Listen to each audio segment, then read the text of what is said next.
तो भाई लोग कैसे हो। आज मैं आप लोग के सामने लेके आया हूँ मौत का कैप्सूल। चलिए कहानी स्टार्ट करते हैं। प्राइवेट जासूस विजय, बुरों का दुश्मन भलों का दोस्त, मेरा हार ओफ ढिसुम। रूबी रूबी विजय की सेक्रेटरी, जो कि जल्दी ही उसकी पत्नी बनने वाली है। आज से हम मंगेतर हुए। अगले दिन, ओके डियर, मैं ऑफिस जा रहा हूँ, तुम तैयार होकर जल्दी पहुँच जाना। आज हम ऑफिस नहीं जाएंगे। क्या मतलब? मजाक मत करो, आज कई ज़रूरी काम करने हैं। आज हम कोई काम नहीं करेंगे, कल ही हमारी मंगनी हुई है, आज से काम शुरू। फिर और क्या करना है? मैं तैयार होकर आती हूँ, उसके बाद हम चलेंगे। आज सारा दिन घूमेंगे फिरेंगे और शॉपिंग करेंगे। विजय को मानना ही पड़ा, कभी कभी आराम करने को उसका भी दिल चाहता होगा। और उस दिन की शुरुआत उन्होंने उसी तरह की जैसी रूबी चाहती थी। कई जगह घूमे फिरे। दोपहर को थक हार कर, बस विजय, अब पहले यहाँ खाना खा लेते हैं, शॉपिंग बाद में करेंगे। ओके डियर, जैसी तुम्हारी मर्जी। मगर भगवान की मर्जी कुछ और थी। यह क्या है? लगता है सामने बैंक में कुछ गड़बड़ है, वहाँ सायरन बज रहा है, तुम कार के पास ठहरो। ओके। विजय बैंक की ओर भागा। बैंक तक पहुँचने से पहले ही, खबरदार, कोई रास्ते में आया तो भून कर रख दिया जाएगा। डाकू लड़की को आड़ बनाकर चल दिए। चलो उधर गाड़ी की तरफ। ऐसे तो ये निकल जाएंगे, कुछ करना होगा। किसी में उनका सामना करने का साहस नहीं था, एक के अलावा। विजय कारों की ओट में उनके पीछे हो लिया। यहाँ गड़बड़ हुई तो बदमाशों की गोली किसी को भी लग सकती है। उधर मोड़ पर सुनसान है, वहाँ ठीक रहेगा। बस इसे छोड़ दो, वह सामने अपनी कार खड़ी है। एक कठिनाई स्वयं हल हो गई। पहले ही कार से लड़की पहले ही डर से बेहोश हो चुकी थी, गिरने पर चिल्ला भी न सकी। विजय ने कार के पास खड़ी रूबी को संकेत किया, यही अवसर है। और अचानक, पहले तुमसे निपट लूं। कमाल है, विजय ने यह क्या किया, एक पल से भी कम समय में। और फिर वापस भागो, उधर पुलिस आ रही है। डाकू अपने साथी की पुकार पर पलटे, बैंक की ओर भागो।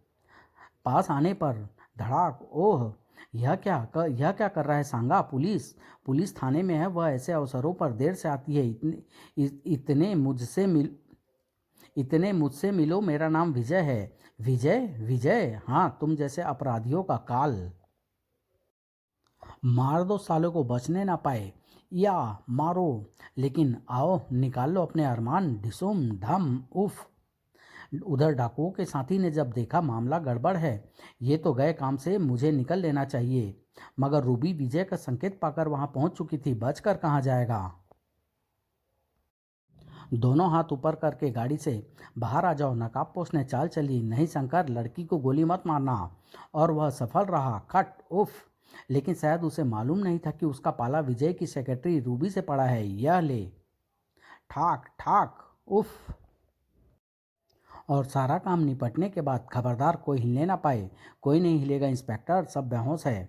ओह मिस्टर विजय, यह सब कैसे हुआ? इनका दुर्भाग्य था इंस्पेक्टर कि हम लोग सामने वाले रेस्टोरेंट में खाना खाने आए थे और उसी समय ये बैंक में डाका डालकर निकल रहे थे। हम आपके आभारी हैं विजय साहब। आभारी तो हैं मैं मिस्टर विजय, इन्होंने हमारे बैंक लूटने से बचा लिया। आप कौन हैं? जी, मैं इस बैंक का मैनेजर हूँ। ओह चलिए, बैंक में चलकर ज़रा तफसील से बताइए कि यह सब कुछ कैसे हुआ। आइए। इंस्पेक्टर जगदीश, इन सबको हथकड़ियाँ लगाकर गाड़ी में डाल दो और ये रुपयों का थैला और हथियार बैंक में लाकर सील कर दो। Yes sir. आइए मिस्टर विजय, आप भी साथ आइए। आधे घंटे बाद विजय और रूबी इंस्पेक्टर के साथ थाने जा रहे थे। बयान तो मैं आपके वहीं लिख सकता था, मैंने सोचा शायद आप डाकुओं के होश में आने के बाद उनसे कुछ पूछना चाहें, इसलिए। कोई बात नहीं इंस्पेक्टर, हमें कानून की सहायता करते हुए कोई परेशानी नहीं होती। थाने पहुंचकर इन सबको लॉकअप में ले जाओ और इनके होश आते ही मुझे खबर करना। Yes sir. आइए मिस्टर विजय, हम कमरे में चलकर बैठते हैं, चलिए। 15 मिनट बाद ही उन पांचों को होश आ गया है सर। ओह चलो हम आते हैं। पुलिस का विशेष पूछताछ कक्ष। कहाँ रहते हो? क्या नाम है तुम्हारा?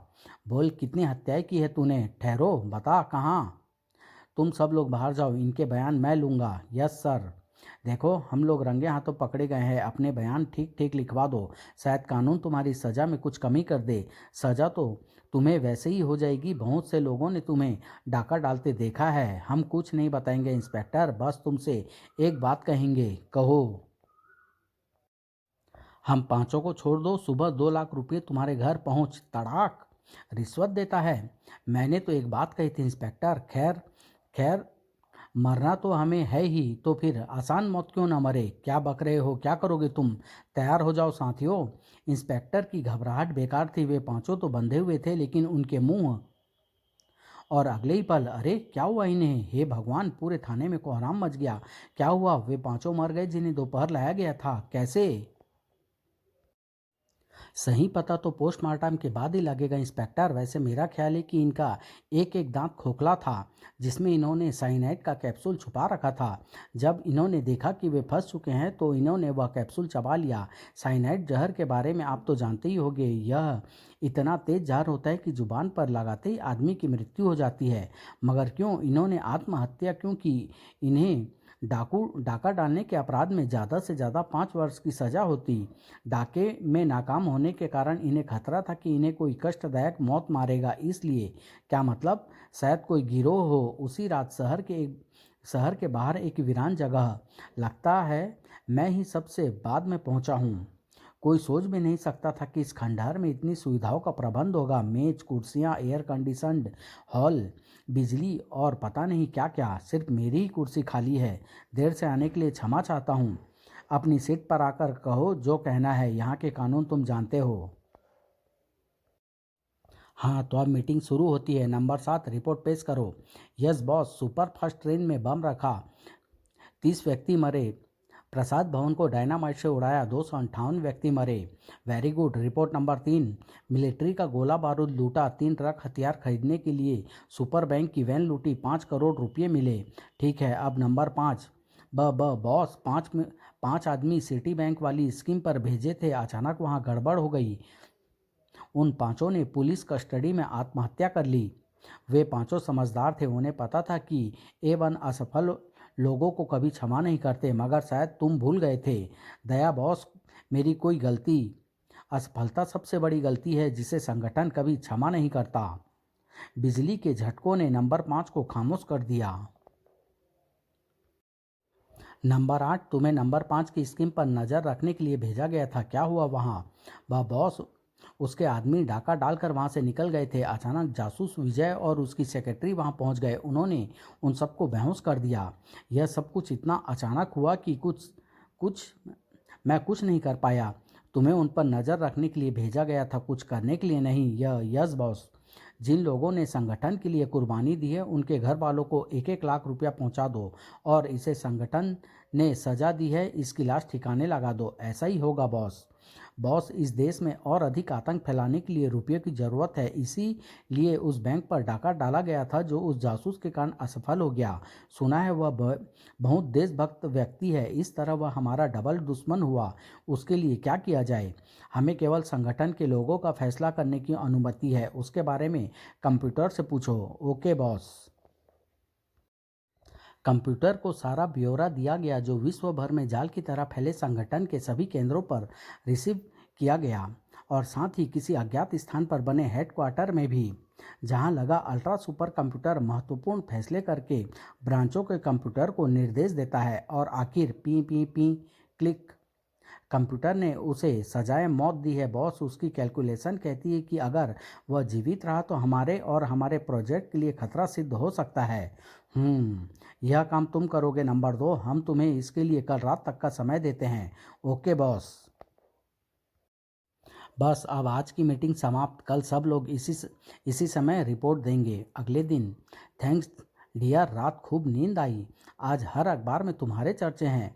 इन्होंने तो मुझे एक ही रात में हीरो बना दिया। पोस्टमार्टम की रिपोर्ट मेरे अनुमान के अनुसार ही निकली। एक बात विचित्र है, लिखा है मरने वाले पांचों डाकुओं की कलाई पर A1 गुदा हुआ था। अखबार वालों ने इसे किसी गिरोह का पहचान चिन्ह बताया है। तभी मैं देखती हूँ, ट्रिन ट्रिन। Hello, Ruby speaking. विजय को फ़ोन दो। अजीब बदतमीज आदमी है। तुम्हारा फ़ोन है। Hello Vijay. Hello Vijay on the line. अखबार में अपना कारनामा पढ़कर खुश हो रहे हो? कौन कौन हो तुम? तुम्हारी मौत। क्या बकते हो? मैं ठीक कह रहा हूँ, कुछ देर और ऐश कर लो, फिर तुम्हें ऊपर का सफ़र करना है। हमारे रास्ते में आने वाला कभी जिंदा नहीं बचता। क्लिक कहकर दूसरी ओर से लाइन काट दी गई। कौन था? पता नहीं, कोई पागल लगता था। कह रहा था कि थोड़ी देर बाद मैं परलोक सिधारने वाला हूँ। मुझे डर लग रहा है विजय, कल तुमने जिन डाकुओं को पकड़वाया था, मुझे उनके पीछे किसी बहुत खतरनाक गिरोह का हाथ नजर आ रहा है।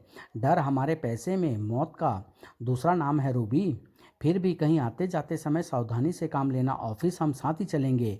ओके डियर, चलो अब तैयार हो जाओ, देर हो रही है। थोड़ी देर बाद। चलो डियर, 10:30 बज रहे हैं। चलो मैं तैयार हूँ। तुम्हारा क्या ख्याल है, उस डाके के पीछे किसका हाथ हो सकता है? क्या हुआ? कुछ गड़बड़ लगती है। उस मैकेनिक को रोको। रूबी जानती थी कि इमरजेंसी के समय सवाल पूछने में समय नष्ट होता है। ए ठहरो। मैकेनिक पता नहीं क्यों भाग खड़ा हुआ। रूबी को विजय के निर्देश का पालन करना ही था। उसने कॉलिन को पकड़कर झटके से खींचा। भागते मैकेनिक के पांव तले जमीन निकल गई। मैकेनिक ने संभल कर बिजली की फुर्ती से हमला किया। अरे, उसी फुर्ती से रूबी ने बचाव किया। शायद वह सुबह सुबह लड़ने के मूड में नहीं थी। कमाल है। मगर इसके अलावा कोई चारा नहीं था। उसी समय धड़ाम जैसे कहीं बम फटा हो। विजय! रूबी अनजानी आशंका से कांप उठी, जो कि निर्मूल सिद्ध हुई। विजय, मैं समझी यह धमाका कैसा था।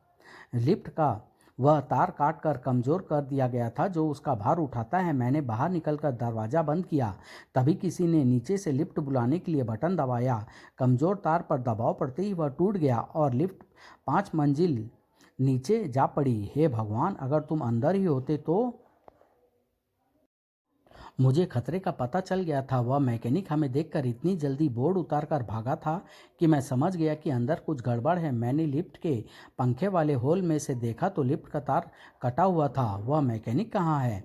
ऊपर की मंजिल पर बेहोश पड़ा है। तो चलो वहाँ वहाँ लोगों के जमा होने से पहले उसे अपने फ्लैट में ले चलें। लिफ्ट उसी ने खराब की होगी। मैकेनिक को उठा लाने के बाद, ओह, मेरा संदेह ठीक निकला। यह उसी गिरोह का आदमी है। यह क्या कर रहे हो? मौत का कैप्सूल निकाल रहा हूँ। होश में आने पर यह स्वयं को विवश पाकर आत्महत्या कर सकता है। जब उसे होश आया, मैं यहाँ कैसे आया?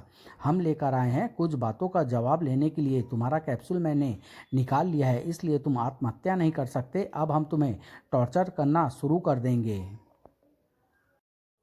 तब तक जब तक कि तुम हमारी हर बात का ठीक जवाब नहीं दे दोगे। वे लोग मुझे मार डालेंगे और हमारा कहना नहीं मानोगे तो हम मार डालेंगे। सोच लो, तुम्हारे पास एक मौका है। आतंकवादी गिरोह का भेजा हत्यारा समझ गया कि वह फंस चुका है। उस रात गिरोह के सदस्य फिर इकट्ठे हुए। मैंने 8 हत्याएं की है, 5 बैंक में डाका डाला है, 3 बार जेल से भागा हूँ। बड़े से बड़ा लॉक लॉक इशारे से खोल देता हूँ। ठीक है, परिचय हो गया, अब बैठ जाओ। बच्चा है मामूली। हमारे लिए सबसे ज़्यादा महत्वपूर्ण सुपर कंप्यूटर का आदेश है। नंबर 2, उस आदेश को पूरा करने की जिम्मेदारी तुम्हारी थी। रिपोर्ट पेश करो। ग्लब का काम हो गया बॉस। यानी तुमने उस जासूस की हत्या कर दी? Yes boss. अपना रिवॉल्वर निकालो। नंबर 2, क्या क्या क्या मतलब बॉस? हमने कहा है रिवॉल्वर निकालो। अब इसे अपनी कनपटी पर लगाकर ट्रिगर दबाओ। तुम्हारे लिए यही एक तरीका है। हम जानते हैं कि तुम्हारे दांत में से साइनाइड का कैप्सूल निकाल लिया गया है। अचानक, रोको, धाएं नहीं। मौत सामने थी। नंबर 2 ने सोचा कि एक कोशिश कर ली जाए, और अगले ही पल पूरी 11 गोलियां उसके शरीर में थी। हमें तुम लोगों से यही उम्मीद थी। यह गद्दार नहीं जानता था कि हम पर गोली असर नहीं करती। मगर बॉस, इसका कैप्सूल कहाँ गया? और क्या इसने विजय को नहीं मारा जो आपने इसे ठीक समझे हो तुम? यह कमीना उससे मिलकर हमारे साथ गद्दारी कर रहा था।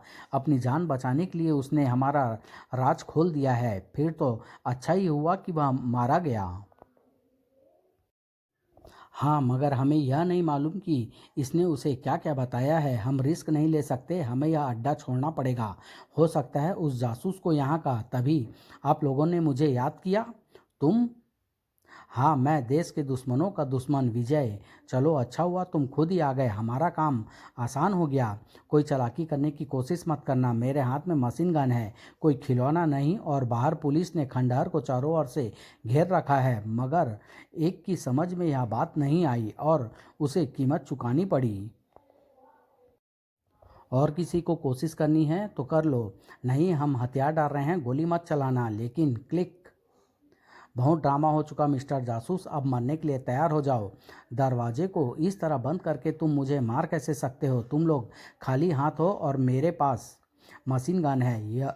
यह तुम पहले भी कह चुके हो। अब मेरी बात ध्यान से सुनो, अब से ठीक 15 मिनट बाद इस जगह एक धमाका होगा जो इस गुप्त भवन के साथ साथ उन सारे खंडहरों को भी उड़ा देगा जहां तुम्हारी पुलिस डेरा डाले है। और मेरे साथ तुम और तुम्हारे साथी भी मारे जाएंगे, क्योंकि मेरे जिंदा रहने तक तुम में से कोई बाहर तो जा नहीं सकता। तुम्हारे लिए यही अच्छा है कि अपने आप को मेरे हवाले कर दो। मैं और मेरे साथी, तुम्हारी बात सिर्फ मेरे साथियों तक ठीक है जासूस महोदय। क्या मतलब? मतलब यह कि मतलब यह है कि धमाके में मैं नहीं मरूंगा, क्योंकि मैं तुमसे हजारों मील दूर बैठा हूँ। इस कुर्सी पर तुम जो छाया देख रहे हो वह केवल एक बेजान पुतला है, इसीलिए इसे अंधेरे में रखा गया है। रही साथियों की बात, तो यह अब मेरे किसी काम के नहीं रहे। कमीने, धोखेबाज, सब्र से काम लो। मेरी जगह तुम लोग होते तो तुम भी यही करते। तुम लोग अब पुलिस की नज़र में आ चुके हो, इसलिए संगठन के लिए अपनी कुर्बानी देने के लिए तैयार हो जाओ। हम तुझे जिंदा नहीं छोड़ेंगे कुत्ते। तूने संगठन के नाम पर हमसे विश्वासघात किया है। बस खामोश, तुम लोग मेरा कुछ नहीं बिगाड़ सकते। अच्छा मिस्टर विजय, अलविदा। तुम्हारी वजह से मेरा एक महत्वपूर्ण अड्डा तबाह होने जा रहा है, मगर मुझे खुशी है कि तुम भी जीवित नहीं बच पाओगे। एक बार फिर अलविदा दोस्तों। क्लिक। इसी के साथ ही आवाज़ बंद हो गई। कुछ कीजिए मिस्टर विजय, वरना हम सब मारे जाएंगे। क्या तुम में से किसी को पता है कि उस बम का कंट्रोल कहाँ है? नहीं, हमें तो आज से पहले यह भी मालूम नहीं था कि यहाँ कोई बम रखा गया है। विजय पूरी तैयारी से आया था। सब पीछे पीछे हट जाओ, मैं डायनामाइट लगाकर दरवाज़ा तोड़ने की कोशिश करता हूँ। भगवान करे टूट जाए। धमाका हुआ, धड़ाम। मगर बेकार, दरवाज़ा बम प्रूफ है, अब हमें कोई नहीं बचा सकता। केवल 8 मिनट बचे हैं, काश किसी तरह यह लॉक खुल पाता। लॉक? तुम सब शहर के छटे हुए अपराधी हो, क्या तुम में से कोई तिजोरी के ताले खोलना नहीं जानता? नहीं, हम लोग ऐसी छोटी मोटी चोरियां और सुनो, तुमने अपने परिचय में कहा था कि तुम बड़े से बड़ा ताला खोल सकते हो। मैं मगर यह तो समय खराब मत करो, हमारे साथ साथ तुम्हारा जीवन भी खतरे में है। मगर इसके लिए औजार चाहिए, कम से कम एक पतला सा तार। किसी की जेब में कोई पतली चाबी या तार वार है? नहीं, मेरे पास तो नहीं है, मेरे पास भी नहीं। नंबर 2 की जेब में देखो, शायद उसके पास हो। मैं देखता हूँ। मिल गया। इसका मतलब है यह भी मेरी तरह एक्सपर्ट था, इससे काम चल जाएगा। चलो जल्दी करो, केवल 5 मिनट बचे हैं। एक एक पल गिना जा रहा था। इस समय सबको एक ही चिंता थी, विजय भी जैसे उनका ही साथी था। 4.5 मिनट, खुल भी जाएगा या नहीं? उफ, क्या हुआ? लगता है बम के धमाके से लीवर खराब हो गया है, तार से दबाते ही फिसल जाता है। और कोशिश करो, हे भगवान मुझ पापी को क्षमा करो, अब नहीं बचेंगे। तभी क्लिक, खुल गया। सुनते ही ढिसूम, आह, मेरी ही मशीन गन छीनना चाहता है। अब किसी ने कोशिश की तो गोले मार दूंगा। चलो दरवाज़ा खोलो। बम फटने में 3 मिनट बाकी है, बाहर चारों ओर पुलिस है, मुझे किसी तरह मार कर भी तुम लोग बच नहीं सकते, इसलिए समय नष्ट करने के बजाय चुपचाप मेरे साथ चलो। बात उन लोगों की समझ में आ गई। जल्दी बाहर पहुंचकर विजय, इंस्पेक्टर, जल्दी अपने आदमियों को खंडहर से दूर हटाओ, यहाँ बम फटने वाला है। जल्दी ट्रक में बैठ जाओ, किसी ने भी भागने की कोशिश की तो यहीं मारा जाएगा। कमाल है, अकेले ही। ड्राइवर चलो जल्दी, कोई रहने ना पाए, जल्दी खंडहर से दूर भागो भागो। और ठीक उसी पर उसी स, और ठीक समय पर धड़ाम। 1 घंटे बाद। धन्यवाद धन्यवाद मिस्टर विजय और मिस रूबी, आप लोगों ने अपराधों के उस जाल को खत्म करके देश के लिए बहुत बड़ा काम किया है। देश के लिए कुछ करना हमारा कर्तव्य है इंस्पेक्टर। अगले दिन आज की ताज़ा खबर, आतंकवाद का सफाया, 10 पकड़े गए। सरदार विदेश में बैठकर सब कुछ करा रहा था। अंतर्राष्ट्रीय गिरोह का हाथ होने का संदेह। समाप्त।